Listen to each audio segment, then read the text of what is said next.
I am the milkman. My milk is delicious. What can I say about milk that hasn't already been said? It's delicious, it's nutritious, it comes in a variety of flavors, and I don't drink it that much. I don't know, milk is kind of annoying actually, now that I think about it. I like a good glass of chalky every once in a while, but milk's almost never part of my regular drink rotation. It expires like 2 minutes after you buy it from the store, and then if you get a whole gallon, that's way too much and you have to commit to the milk lifestyle for like the next week. But then you get the quart and it's not enough and no, just give me some damn Sunny D and call it a day. But if I want to grow up to be a strong, healthy boy at the ripe young age of 26, I need to add some milk to my diet. And what better way to treat my calcium deficiency than by sitting inside and playing video games all day long? Today, we'll be continuing our adventure through the Metroid cinematic universe by taking a look at Samus Goes to the Fridge to Get a Glass of Milk, a ROM hack of Metroid Fusion by KK0. And we'll see if it deserves to be included as part of a complete breakfast. As I said in my AM2R video, I'm not very familiar with Metroid fan games, ROM hacks included. Pretty much all of my ROM hack knowledge comes from Super Mario World, and I don't know if there's really any other game that has as extensive of a hacking library and history as that game, so maybe it isn't a fair comparison. I've seen a few Super Metroid hacks that interested me, but so far I've really only dabbled with randomizers, if those even count. From what I can tell, Fusion is one of the less popular Metroid games to make ROM hacks for, and of the few there are, many of them are just minor tweaks to the difficulty or graphics. Samus Goes to the Fridge to Get a Glass of Milk actually stands out quite a bit in that sense, being one of the rare Fusion hacks that actually features a new map and story. One thing that Samus Goes to the Fridge to Get a Glass of Milk has over the original Fusion is the sheer brevity of the intro sequence. Just one short, simple line of dialogue, as opposed to the unskippable, multiple-minute-long intro from Fusion. I really appreciate that this game just cuts right to the chase and shows that it has much more respect for the player's time. Samus and Adam already find themselves docked in the BSL station's hangar, and the story kicks off with Adam asking Samus to go to the fridge to get a glass of milk for him.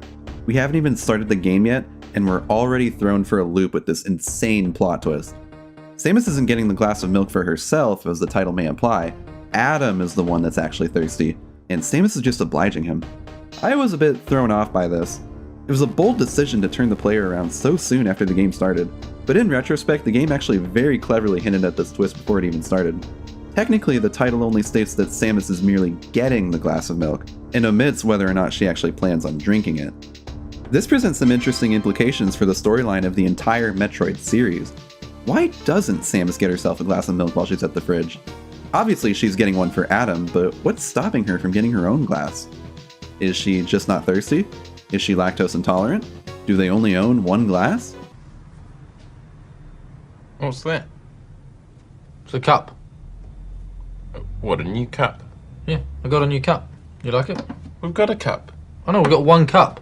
We needed 2 cups. Why would we need 2 cups? So I can have a cup of tea at the same time as you.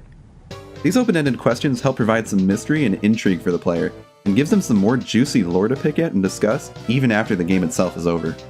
How generous of Samus to go to the fridge for Adam. Given what we know about the Metroid world, it makes sense that Adam isn't capable of getting the glass of milk on his own. Adam is merely the computer AI on board the ship, and a detail from Fusion's ending shows that he actually isn't capable of moving the ship without a pilot, meaning that he has no way of getting the glass of milk himself, hence why he requests Samus to do the job for him. The fridge is only a short trek from the ship, and the hallways leading up to it are going to look pretty familiar, but the ROM hack adds a bunch of enemies and hazards to help keep things fresh for Fusion veterans. This is a pretty nice change of pace from the standard game, which takes a few minutes to truly get going, and kinda harkens back to the original design philosophy of Fusion, being a more difficult, action-focused adventure compared to the very exploratory Super Metroid. It makes reaching our destination all the more satisfying and builds stakes in the game's narrative. The only place I feel this focus on action begins to falter is when we come across these 2 doors in the latter half of our journey.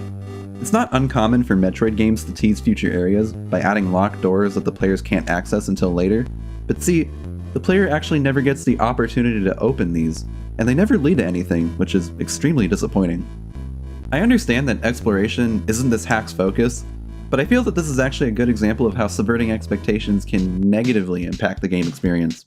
If these were just here for decoration to help flesh out the design of the world, I guess I could understand that, but Metroid usually does a great job highlighting and conveying important areas, and doesn't really ever fill the level with unnecessary clutter that could confuse the player. I think it would have helped with the game's design if these were just blank walls. After collecting some energy tanks and dropping through the floor, we finally enter the fridge itself. Damn, Samus and Adam have a really big fridge. Because Samus doesn't have the Varia suit, she begins taking damage from the cold due to her Metroid DNA. At first I found it kind of odd that Adam would send Samus into the fridge, where he knows that she can't tolerate the environment, and that Samus would willingly go along with this idiotic plan. But then I remembered this is actually perfectly in line with these two's past actions, so I'm glad KK0 really did their homework on these characters. Their fridge seems to have an Omega Metroid infestation. Hate when that happens. But because of the freezing temperature, this makes it vulnerable to Samus' power beam. This is a really interesting twist on Fusion's final boss, adding an extra layer of difficulty by also having the fight be a race against the clock before Samus fully freezes to death. After that, the game ends. Yeah, just like that. There's no conclusion. I guess it's open to interpretation.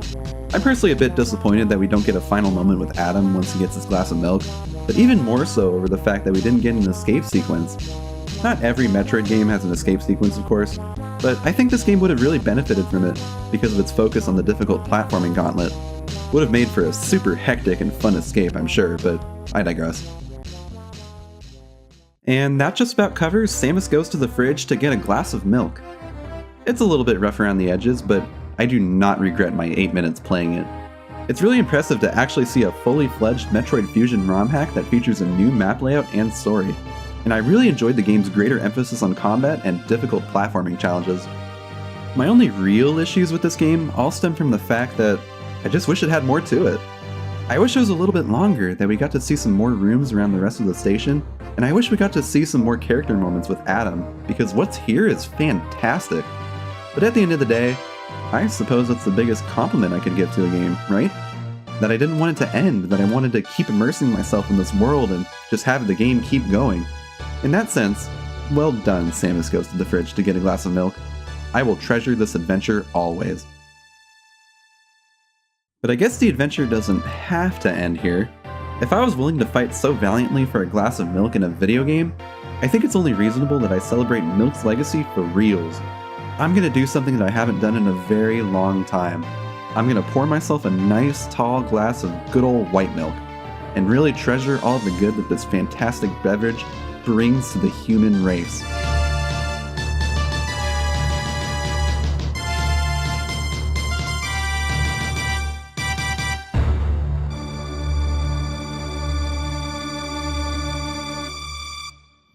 Oh, gross. We only have oat milk.